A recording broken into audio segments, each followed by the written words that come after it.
Bonjour, alors nous allons poursuivre notre cours sur la recherche commerciale. Donc c'est un cours qui a déjà été vu et nous allons le terminer aujourd'hui. Donc nous allons commencer par un petit rappel. Recherche commerciale, qu'est-ce qu'on s'était dit au départ?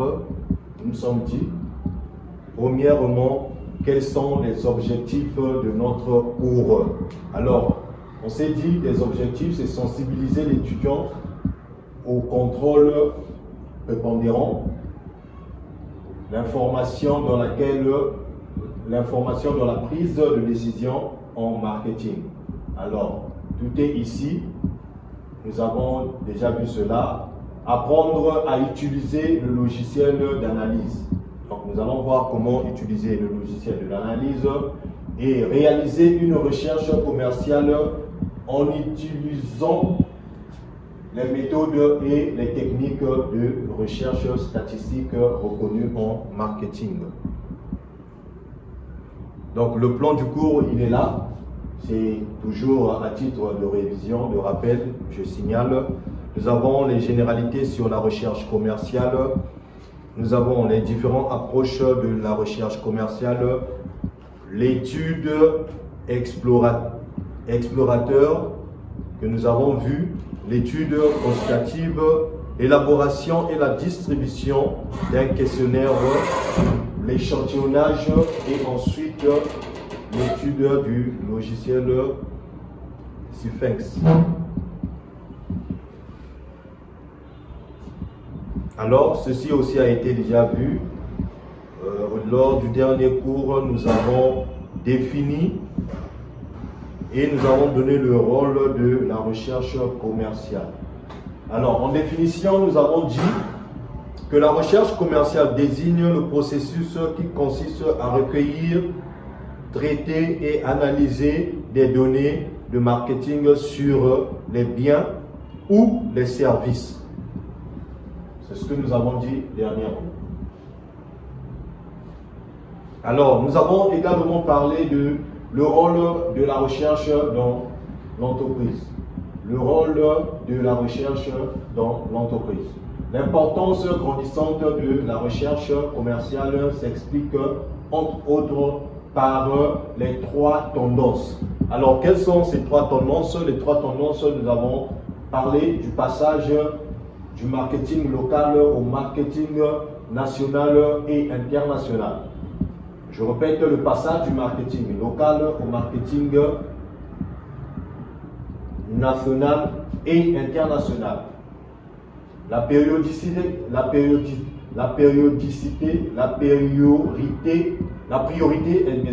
priorité accordée non pas seulement aux besoins marketing, non pas seulement aux besoins, mais aux désirs des consommateurs. Et ensuite, nous avons parlé de la concurrence axée non plus sur les prix, mais sur d'autres facteurs. Donc, d'autres facteurs de la concurrence.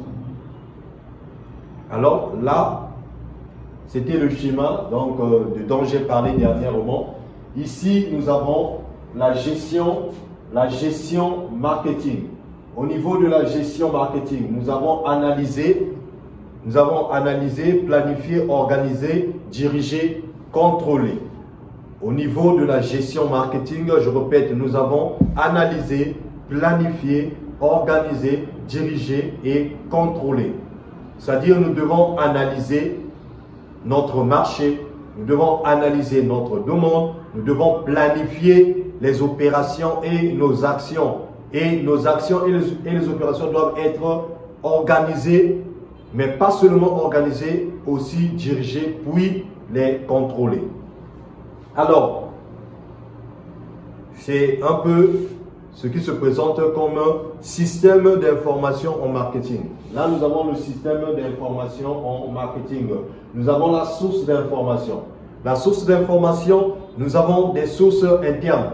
C'est-à-dire, nous pouvons recevoir des informations au niveau interne. Nous avons la source externe. Les sources externes, ce sont des sources qui sont hors de l'entreprise. Alors, je donne un exemple d'une source externe. Nous avons par exemple la concurrence. La concurrence est une source d'information externe. Nous avons également les consommateurs. Les consommateurs font partie des sources externes. Nous avons également les distributeurs. Nous avons aussi nos partenaires. Alors, au niveau des sources internes, nous avons parlé de l'analyse statistique. Et au niveau des sources externes, nous avons parlé de recherche en marketing. Alors, nous avons tout simplement là à côté, nous avons l'environnement, nous avons le marché ciblé, le marché cible, nous avons la concurrence, nous avons le marketing mix et le public. Nous avons dit dernièrement que le marketing mix fait appel aux 4 P, ce qu'on appelle par les 4 P, le prix, la communication, la distribution. Prix, communication, distribution, produit. C'est la raison d'être du marketing mix. Nous aurons le temps de développer cela. Alors, nous avons parlé également de l'analyse de l'attractivité de l'environnement. Au niveau de l'analyse de l'attractivité de l'environnement, nous avons également souligné 4 éléments. Parmi les 4 éléments, nous avons parlé de l'analyse des tendances du marché. C'est-à-dire, nous devons analyser les tendances de notre marché. Les tendances de notre marché. C'est-à-dire, qu'est-ce qui est d'actualité sur le marché? Qu'est-ce que le marché a réellement besoin? Donc, nous allons voir les tendances au niveau du marché. Nous avons parlé également de l'analyse des comportements des acheteurs. Nous devons analyser le comportement de nos acheteurs. C'est-à-dire pourquoi le client, pourquoi l'acheteur peut consommer notre produit et pourquoi il y a par exemple mes ventes. Donc, nous allons analyser le comportement du consommateur pour voir pourquoi le consommateur est en train de consommer notre produit. Qu'est-ce qu'il attire afin que nous puissions garder notre cap.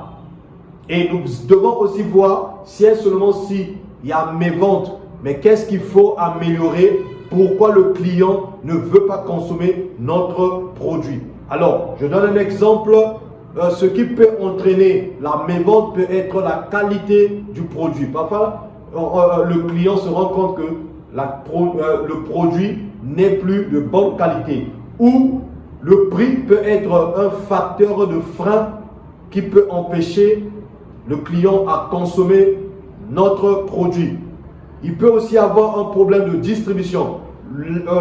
L'accès n'est pas facile au client, c'est-à-dire le client n'a pas l'accès facile à votre produit.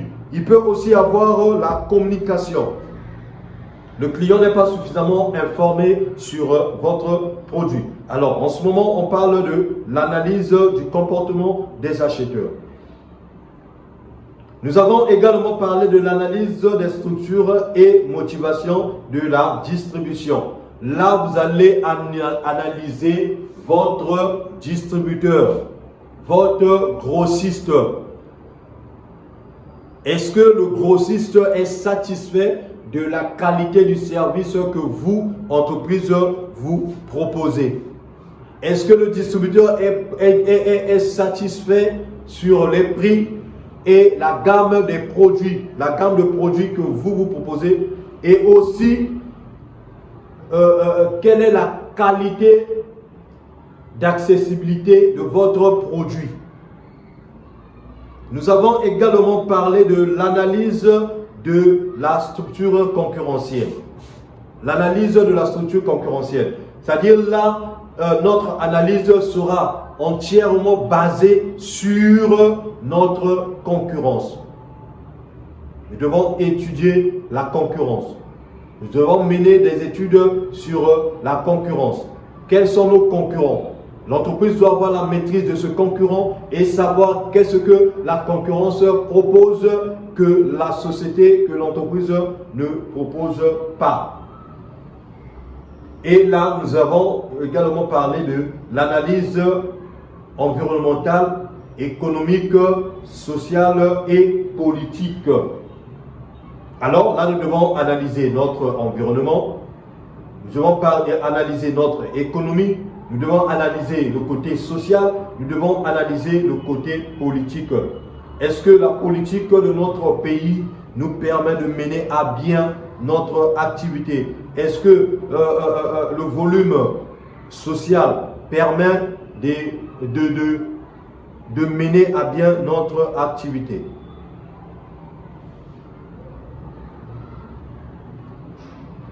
Alors, nous avons parlé de l'analyse de l'environnement économique et social et politique. Là, nous avons dit les principaux indicateurs. Nous avons parlé de la macroéconomique, nous avons parlé de la démographie, nous avons également parlé de la juridiction, donc du côté juridique, social, culturel et autres. J'en passe. Alors, nous avons également parlé des forces et l'analyse des forces et faiblesses de la compétitivité. Il est conseillé qu'une entreprise maîtrise quelles sont nos forces, quelles sont nos faiblesses. Lorsque l'entreprise connaît ses faiblesses, cela permet à l'entreprise de voir comment repositionner son produit sur le marché, comment se repositionner sur le marché, comment cadrer et orienter sa stratégie. Alors, aujourd'hui, nous allons poursuivre avec l'analyse de la part de marché. L'analyse de la part de marché. Qu'est-ce que cela veut dire? L'entreprise doit faire l'étude concurrentielle. Je donne un exemple. Vous êtes 3 sociétés de téléphonie mobile. Vous proposez les mêmes services, les mêmes produits à la clientèle. Si vous êtes l'entreprise A, il y a l'entreprise B et l'entreprise C, alors vous devez savoir, vous devez maîtriser quelle est la part de marché de chaque entreprise.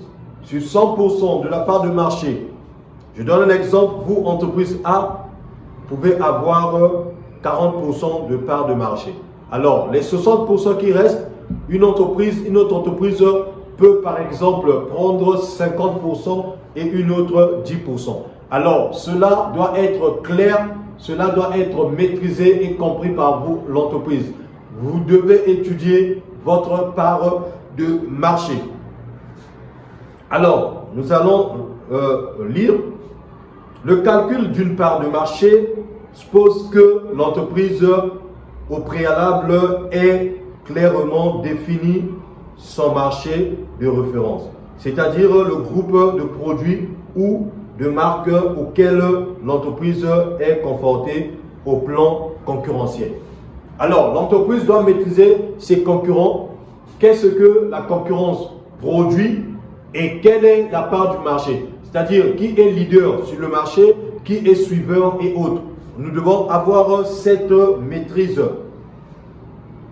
Alors ici, nous avons les différentes mesures de la part de marché.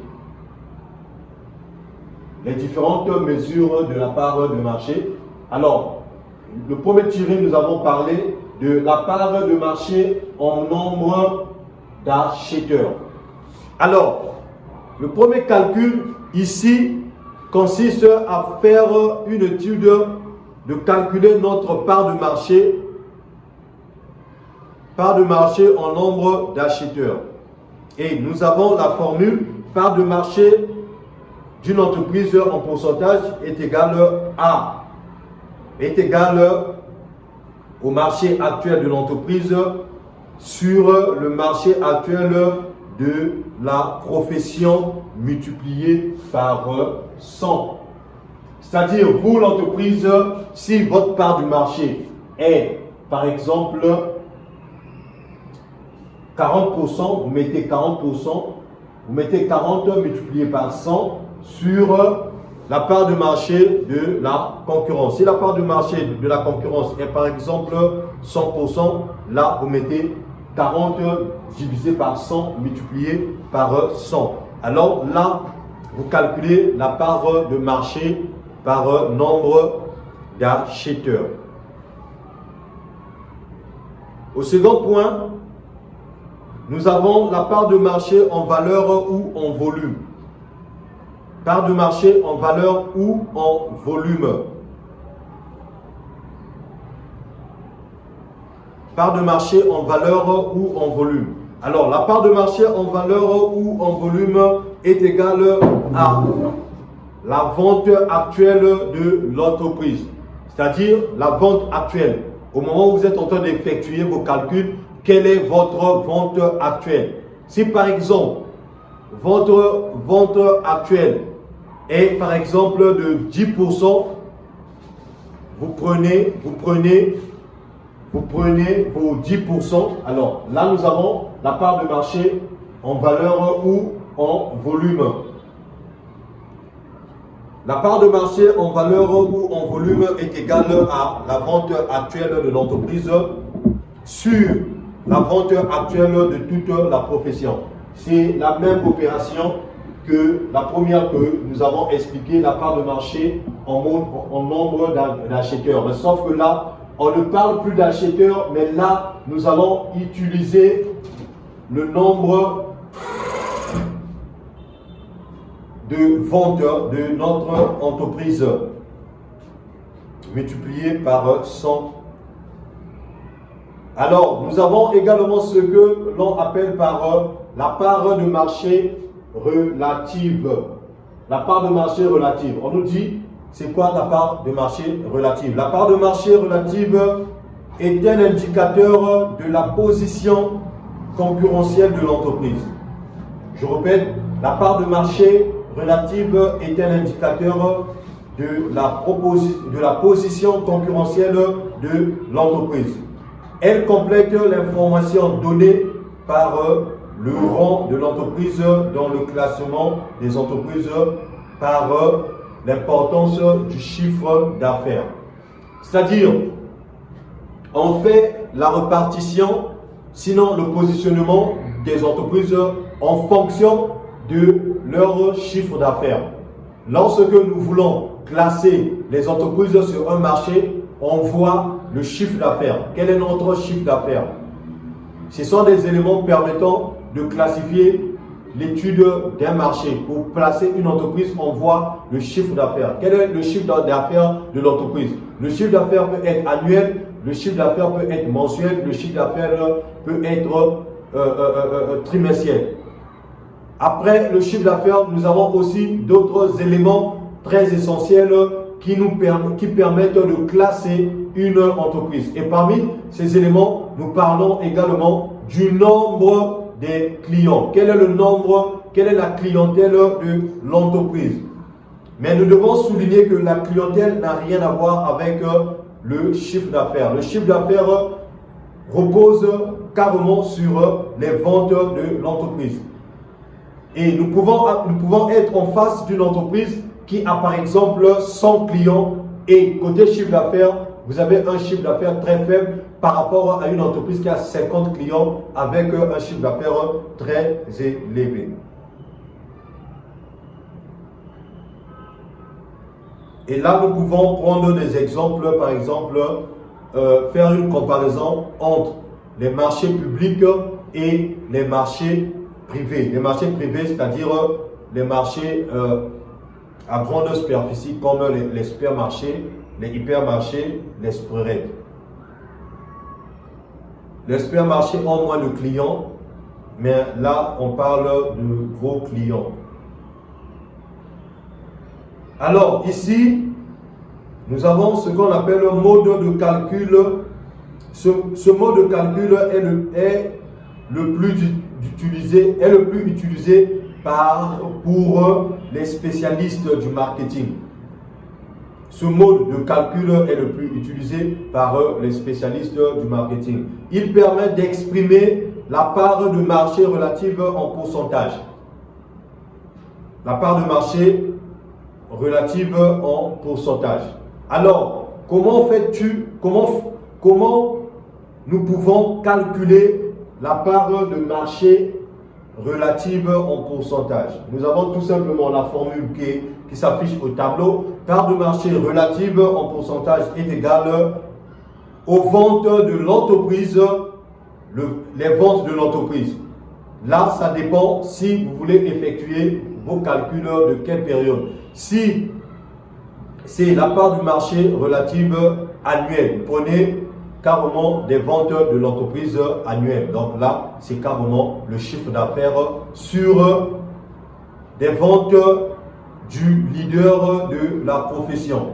Qu'est-ce que ça veut dire? Vous êtes l'entreprise B. Vous voulez calculer votre part de marché. Vous voulez calculer votre part de marché relative. Vous prenez tout simplement votre chiffre d'affaires multiplié par 100 sur le chiffre d'affaires du leader du marché. Je donne un exemple très clair. Nous avons deux concurrents, MTN Congo par exemple et Airtel.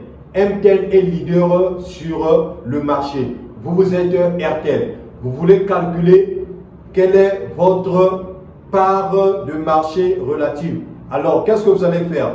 Vous prenez votre chiffre d'affaires multiplié sur le chiffre d'affaires de MTN qui est leader, vous êtes Airtel, multiplié par 100. Et en ce moment, vous avez les résultats de votre part de marché relative en pourcentage. Pourcentage parce que vous multipliez tout simplement par 100. Deuxième mode de calcul. Alors, ce mode de calcul est conseillé par la BCG, Boston Consulting Group, pour construire la matrice d'analyse stratégique. Là, nous avons la part de marché relative que nous pouvons calculer d'une autre manière. Et là, nous avons part de marché relative égale vente de l'entreprise. Toujours les ventes de l'entreprise, votre entreprise, sur les ventes du concurrent le plus fort. Concurrent le plus fort, c'est en quelque sorte celui, si par exemple vous êtes leader sur le marché, vous prenez carrément celui qui est en train de vous seconder. Donc le concurrent le plus fort, c'est votre second, si vous êtes leader sur le marché. La première formule, nous avons dit, si et seulement si vous voulez calculer la part de marché relative, là vous prenez carrément la part du marché du leader. Mais là, ce n'est pas la part du marché du leader, c'est la part du marché du concurrent le plus fort. Le concurrent le plus fort, si il est leader, c'est lui, votre concurrent le plus fort. Mais si vous êtes leader, le concurrent le plus fort est tout autre que votre suiveur, celui qui vous seconde. Alors, nous avons aussi la troisième méthode de calcul. Cette formule est également recommandée par BCG est utile lorsque les ventes du leader sont inconnues. Alors, il peut arriver que vous êtes sur un marché dont vous ne maîtrisez pas les ventes de votre leader. Mais comment procéder pour effectuer votre étude, sinon vos calculs de part de marché? Alors, la formule, elle est très simple. Moyenne des ventes des concurrents égale vente de la profession entière moins vente de l'entreprise sur le nombre des concurrents. Vente de la profession, c'est-à-dire vous prenez le chiffre d'affaires global de votre secteur, le chiffre d'affaires global de votre secteur moins les ventes de l'entreprise, votre entreprise, divisé par le nombre des concurrents. Si vous êtes 4 concurrents, vous divisez par 4 concurrents. Je donne un exemple. Si et seulement si les ventes de la profession entière font 1 million et vous, vos ventes par exemple font 400 000, vous faites tout simplement 1 million moins les 400 000 sur le nombre de concurrents. Si vous êtes 4 concurrents, divisé par 4. En ce moment, vous avez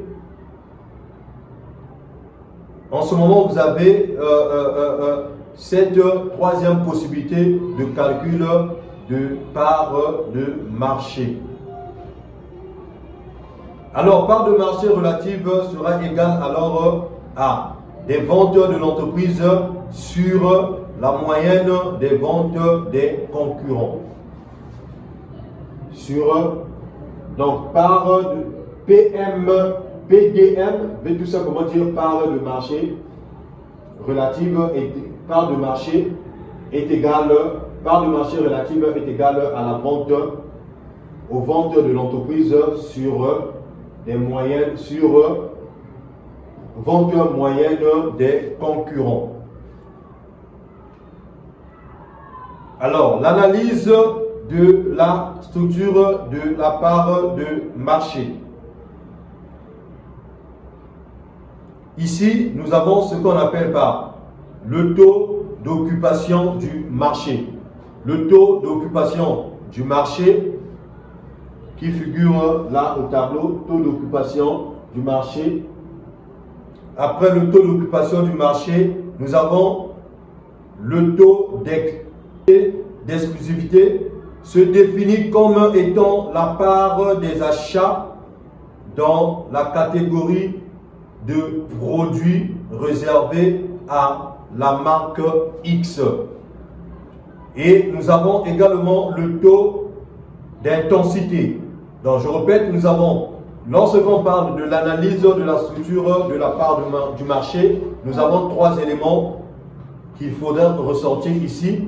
Le taux d'occupation du marché et le taux d'exclusivité et le taux d'intensité.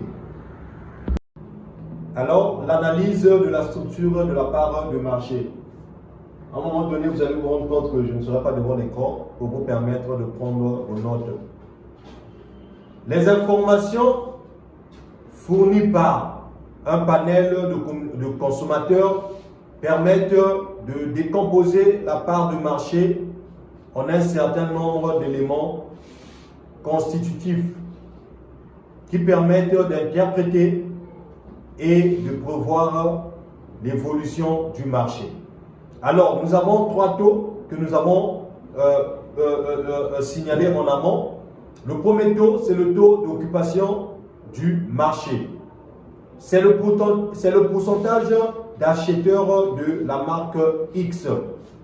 Alors, quand on parle du taux d'occupation du marché, nous devons tout simplement savoir, là, nous parlons carrément du pourcentage d'acheteurs de la marque X au nombre total d'acheteurs de la catégorie de produits de référence.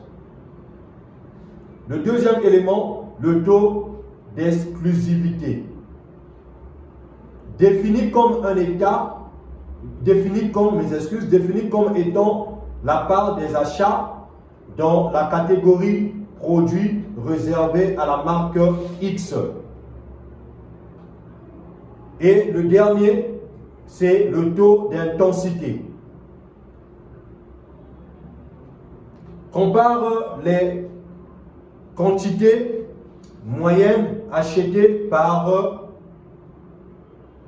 acheteur de la marque X aux quantités moyennes achetées par acheteur de la catégorie produit. Alors, nous avons tout simplement la formule qui est là, part de marché égale taux d'occupation multiplié par le taux d'exclusivité multiplié par le taux d'intensité. Je réponds, part de marché égale taux d'occupation multiplié par le taux d'exclusivité multiplié par le taux d'intensité.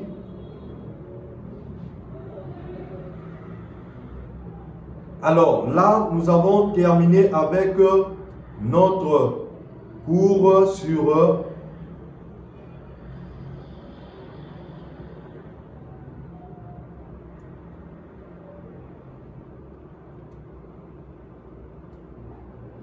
alors là, nous avons fini avec notre cours sur la recherche commerciale. Alors, sans plus tarder, nous allons faire un briefing. Déjà, l'aperçu du prochain cours qui est intitulé Introduction au marketing. Première partie, nous allons voir le marketing classique. Au grand 1, nous avons les concepts. Nous avons le marketing stratégique. Au 2, nous avons le marketing opérationnel. Et la deuxième partie, nous allons voir le marketing relationnel. Alors, nous parlerons ici du marketing classique. Nous allons voir c'est quoi le marketing classique, pourquoi le marketing classique. Et en deuxième, nous parlerons du marketing relationnel.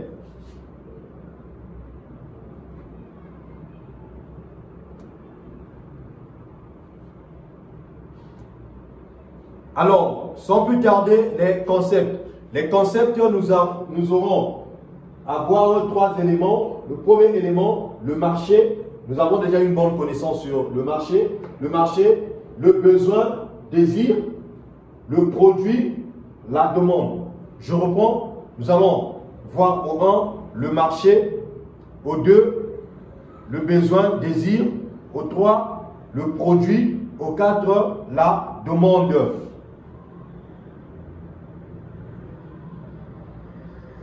Au chapitre 1, le marketing stratégique. Le marketing stratégique. Au grand 1, le comportement du consommateur. Nous allons étudier le comportement du consommateur. Qu'est-ce qui peut faire qu'un consommateur ne puisse plus consommer un produit? Qu'est-ce qui peut pousser un consommateur, un client, un consommateur à consommer le produit? Et au 2, nous allons parler de la segmentation. Ici, lorsque on parle de la segmentation, c'est tout simplement la segmentation du marché. Et au 3, l'évolution du portefeuille.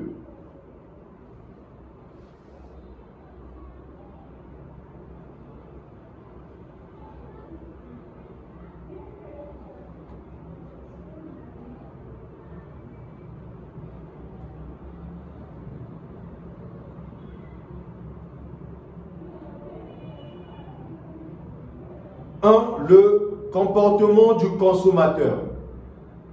Alors, grand 1, petit 1, les déterminants du comportement. A, nous avons les déterminants intrinsèques. Alors, ici, au petit 1, nous allons voir les facteurs de motivation. La motivation. La motivation, c'est ce qui peut pousser le client à consommer votre produit. Alors, au niveau de la motivation, nous avons des éléments. Avant de parler de ce schéma qui est la pyramide de Maslow, nous avons des éléments de motivation. Le client peut consommer le produit parce que le produit est de bonne qualité. Le client peut consommer le produit parce que le produit est à un coût accessible, c'est-à-dire le prix est raisonnable sur le marché, alors cela peut pousser le client à consommer le produit. Il y a aussi un autre facteur, le client peut consommer le produit parce que le produit est accessible, c'est-à-dire le client n'a pas du mal à retrouver le produit sur le marché. Mais ici, la pyramide de Maslow, il y a ce qu'on appelle par des besoins psychologiques, c'est-à-dire plus bas de la pyramide. Nous allons commencer par le bas et remonter. Nous avons des besoins psychologiques.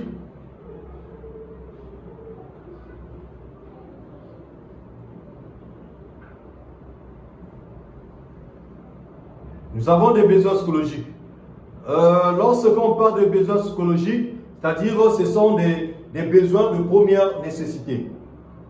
Le consommateur, par exemple, a besoin de se vêtir, se nourrir, se déplacer. Ça sont des besoins psychologiques. Et après les besoins psychologiques, nous avons des besoins de sécurité. Après les besoins de sécurité, nous avons des besoins sociaux. Après les besoins sociaux, viennent des besoins d'estime. C'est-à-dire, le client a besoin d'un peu d'estime, un peu de considération. Après cela, au sommet de la pyramide, nous avons ce que l'on appelle par des besoins d'accomplissement. C'est-à-dire, le client est satisfait, est fier de sa réussite, est fier de lui. Alors là, le client a tout simplement besoin d'accomplissement. Pour lui, se dit, il atteint tous ses objectifs. Alors là, il n'a plus rien à prouver.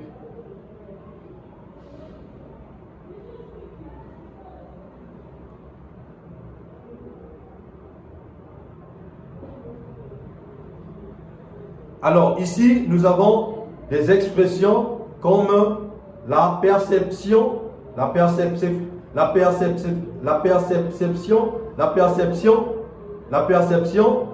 c'est quoi la perception? Elle renvoie au domaine sensorial. Donc, sensorial, ce qui est proche au sentiment. Il y a ce qu'on appelle par l'apprentissage. L'apprentissage, elle renvoie à une expérience vécue. C'est-à-dire ce que l'on a vécu. En ce moment, on veut tout simplement passer à l'apprentissage. J'ai vécu quelque chose. Alors, à travers cette expérience, j'ai appris certaines choses. Et il y a aussi l'altitude. L'altitude, c'est quoi? Elle est une prédisposition à l'action basée sur des critères de décision personnelle. Je reprends. Elle est une prédisposition à l'action basée sur des critères de décision personnelle. L'attitude positive, l'attitude négative. Alors, l'attitude, elle peut être positive comme négative. Et le cinquième élément, nous avons ce que l'on appelle par la personnalité. La personnalité. Alors ici, la personnalité, le but du marketing est de connaître les traits de personnalité des consommateurs. Je reprends, le but du marketing est de connaître les traits de personnalité du consommateur.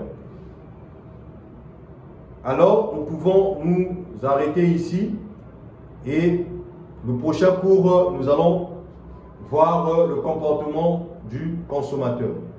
Merci et bien de choses à vous.